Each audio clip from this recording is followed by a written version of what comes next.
કાકા શું કે છો, આ ખાતરની લાઈનમાં ઊભું રહેવું પડતું હોય છે, ડીઝલની લાઈનમાં ઊભું રહેવું પડતું હોય છે? ઠેઠ સુધી અત્યાર સુધીમાં હે? ભાજપ આવીને ત્યાંથી અમે લેનમાં જ ઉભા છીએ.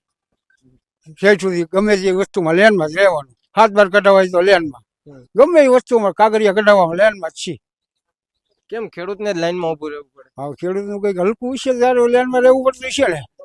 નકર તો એ બધા મોટા મોટા માણસ ત્યાં ઊભું નથી રહેવું પડતું લેનમાં. અમારે ખેડૂતનું કંઈક હલકું ભારતા છે. શું લાગે આગામી સમયમાં ખેડૂતને એક થવું જોશે તમને? જરૂર એક થવું જ જોઈશે અને સરકાર સામે જ એક થઈને પ્રયત્નો કરવા પડશે. નકર આ કોઈ દિવસ સરકાર બે પાંદડે ખેડૂત નહીં થાય. સરકાર ખેડૂત વિરોધી જ છે. કારણ કે તમે જુઓ કે એક દિવસમાં 700 રૂપિયા DAP માં વધારી દીધા. જે 1400 રૂપિયાની હતી એને 2400 રૂપિયા થઈ જાય. ખેડૂત કરે શું? ખેડૂતને નાખ્યા વગર તો હાલવાનું નથી.